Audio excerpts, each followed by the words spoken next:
the discomfort it kind of gives you makes you just crave that normal 1-6-4-5 progression that you can kind of get back into. That's kind of a cool songwriting device. What's up, guys? Welcome back to Low End University. Generator is the opening track and the title track from Bad Religion's sixth studio album, Generator, released in 1992. And this album apparently marked a shift in songwriting style for the band. Though many songs hold true to their hardcore punk roots, select songs suggested that the band were moving towards a slower, more experimental sound and perhaps even a darker one. But this shift was praised by author Dave Thompson, who remarked of the album that the slower tempos actually let you hear what the band were singing, a valid consideration for a band with so much to say. So for some really quick context, I do full album reviews over on Patreon. I've done 10 episodes so far, and I recently ranked Bad Religion's The Process of Belief at number 2.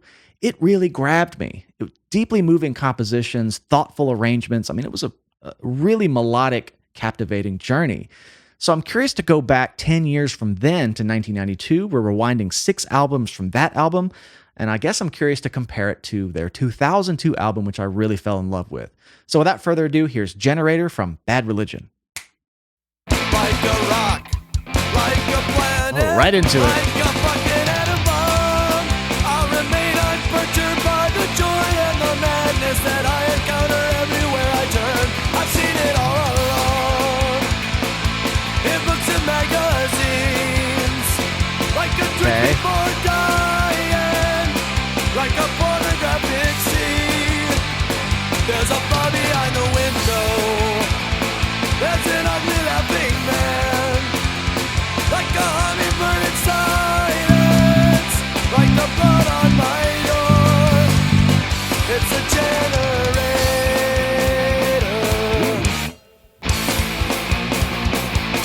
Okay, I think my take on Bad Religion so far, doing that one album, I think out of all the punk bands we've done on the channel so far, they're probably one of the most melodically rich. I feel like a lot of you might agree. I mean, there's some amazing music I've covered, but they rank so high when I did that because they had so much deep melody and melodies within melodies. I mean, you can hear the little chord tones changing on that A minor chord. He's kind of doing kind of giving it that suspended 9 sound. Just little stuff like that I pick up on that I just really like coming from, prog metal and stuff. So they just grab me in that way. And I can hear Jay Bentley just gluing those chords together really nicely with some fills. It has a bit more of a punchy, raw sound. Process of Belief was fairly melodic, and they had some punchy stuff, but I guess that's what I'm assuming. Going back in time a bit, I want to go back to let's just go back to the beginning. I want to kind of hear those bass fills. They were really tasty, and that was a big compliment from me regarding Jay's playing on Process of Belief. It wasn't shreddy, jumping out, spotlight type of bass playing, but it was just the right notes at the right time, right when you needed them. And that takes a ton of skill and self-awareness musically, so I really respect that as well. Like Let's a hear it. rock, like a planet, like a fucking atom bomb. I'll remain unperturbed by the joy and the madness that I encounter everywhere I turn. I've seen it all along, in books and magazines. Yeah, there's little chord tones moving there, going from the third down to the second, which is kind of like the 9. In books and magazines, Stuff like that's really catchy. like a drink before dying, like a pornographic scene. There's a bar behind the window, there's an ugly laughing man, like a hummingbird in silence, like the blood on my door. It's a generator. Getting a little tense. Cool.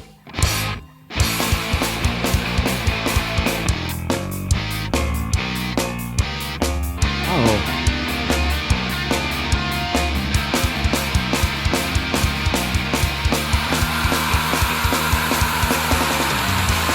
Oh yeah. Wow.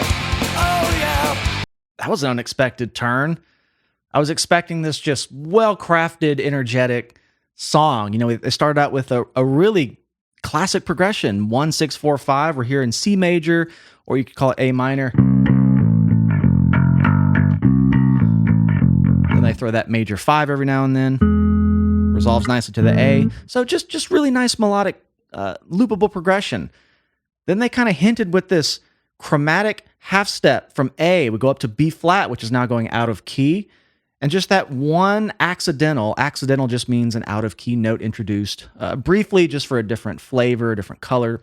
It's not something that stays around very long. They go up to that B flat, then they hit those staccato things on the E flat, which is a tritone. So little subtle moves to just start bringing you into that bizarre section I didn't expect. Let me go into that again. Okay. Yeah. Tritone. So cool way to bring that in.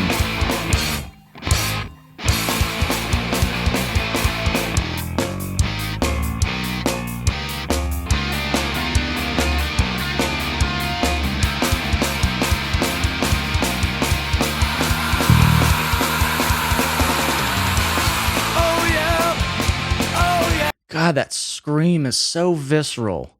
I mean, if they didn't have any effects on it, it's really verbed out and delayed, but it's like it's coming from deep inside your mind and just coming to your consciousness.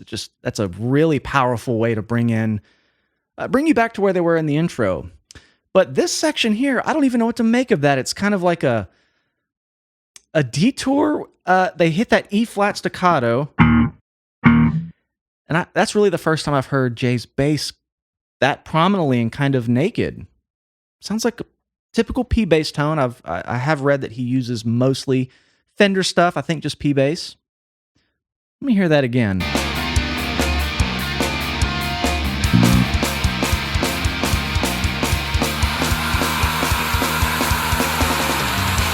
God, that's nuts. Okay, I don't want to harp on that section too long, but it sounds like it went down to E flat. It's kind of this chromatic dun dun dun dun dun dun 3 + 3 + 2 kind of rhythm. Just one more time, because I don't know if this stuff comes back.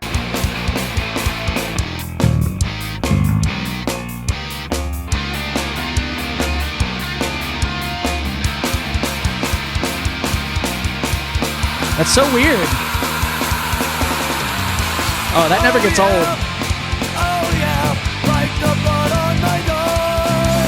Wash me clean and I will run until I reach the shore. I've known it all along. Like the bone under my skin. Like actors in a photograph. Like paper in the wind. There's a hammer by the window. There's a knife on the floor. Like turbines in darkness. Like the blood on my door. Man, their vocals, and I kind of said this when I reviewed that album, it just has a choir type of richness to it. These long, drawn-out things. It's not very kind of like rhythmic or barky. It's just so melodic. I think that's the connotation I had, that it was not this. That part's just still kind of freaking me out, because I would have loved this band a long time ago. Just really good. And the reason I mentioned that kind of going from the A minor to the A minor sus, you call it sus 2 or sus 9, basically this kind of thing. So it's a 9 chord, then you just raise the 9 from B to C, then you just have normal A minor. The reason that's important is because it really plays into what the vocals are doing. And it kind of adds a different harmony under them, in and out, just depending on where the vocal melody is. So those are the little things I've kind of learned to hone in on with this band. Those little subtleties with chords and the way it intertwines with the vocals. It's just tasteful. I'm still trying to process this like chromatic atonal bass part. I mean, the guitars were doing their own independent part with more of that atonal sound. It's hard to hear the notes when it's like that. I mean, it kind of had that randomness to it, but a cool part of the song. I'm curious if it comes back. It's the generator. Okay.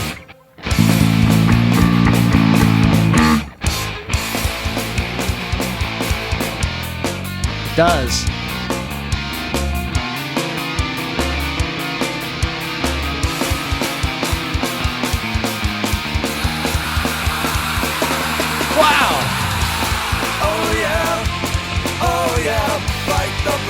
This was like a permutation of the last one, but maybe a bit longer. The bass went higher, kind of descended this time.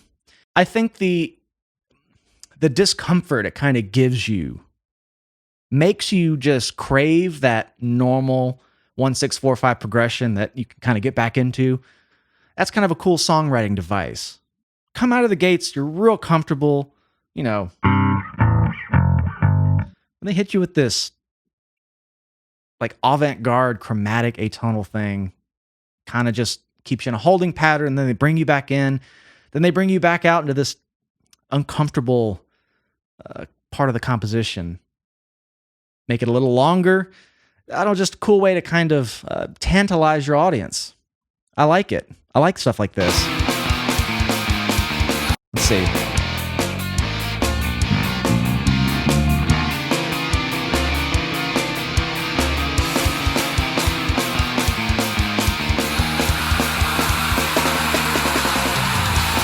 Oh yeah. This time it sounded like going up here and doing some fourths or thirds.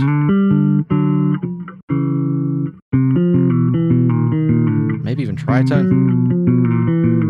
I don't know, it's tough to find those notes. It's distracting because the guitars are doing something different. They're largely sticking around E flat. So the way they got to E flat was that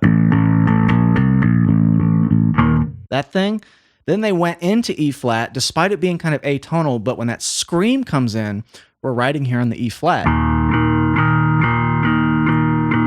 And then it goes back to A, so a tritone drop.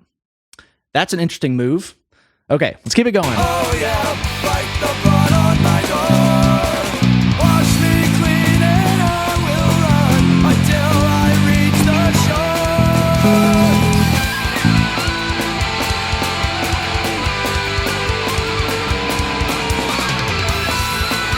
Nice.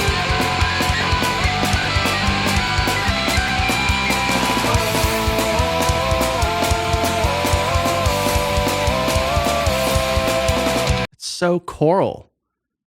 That's the best compliment I could give for these vocals. It's total earworm stuff.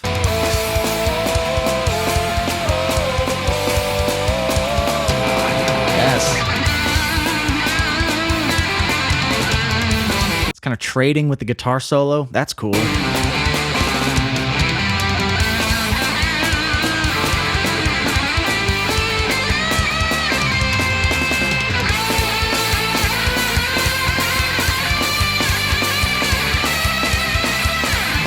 And I don't want to ignore the bass stuff. It's really good meat and potato stuff. You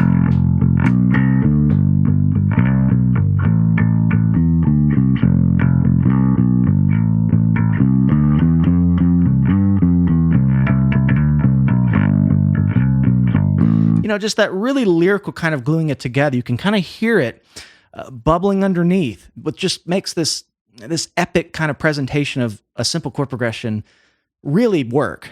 Totally.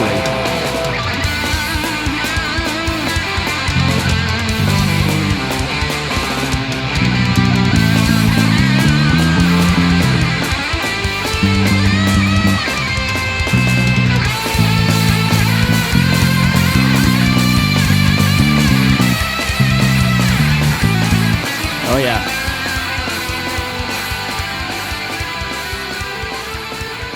Okay, a fade out. Very cool. Very unexpected. Okay, so my first impression is that it doesn't sound as different as I thought it might, going back 10 years and 6 albums. That's so many albums in a 10-year period. But it definitely has a bit more aggression to it. And this is the 6th album, so there's 5 albums before this. I mean, what a huge discography for me to slowly unearth. But that had a really cool experimental twist. They took an otherwise simple progression. It was beautifully orchestrated and arranged, and they broke it up with these sections to kind of make you uncomfortable. At least it did me. I think it was a songwriting device to give contrast to the more pretty sections. So I like that kind of dichotomy, putting them adjacent to each other. I didn't listen to a lick of the lyrics. I'm so focused on just the musical stuff. I might need to look those up. But one thing I'm going to say about this track, it's an interesting opening track. It almost had an album closer feel. it had this just big regal way it ended with the solos and the whoa-oh kind of choral thing with the vocals, the fade out. So that's an interesting first track to open the album. If I'd heard this just standalone without reading the track listing to find out it was the opening track, I would have thought this was the end of the album. So I'm very curious on this one. But what a great introduction to their earlier sound. Thank you guys on Patreon. This was the top voted track for October. I think we had 26 votes on this track with almost 100 requests. So I'm glad to get to this one. This is, of course, going on the poll. So once again, if you'd like to support the channel, come find us on Patreon, patreon.com/loneuniversity. And if you enjoyed this video, please like and subscribe. I've enjoyed hanging out with you all today. I love you all, and we'll see you next time.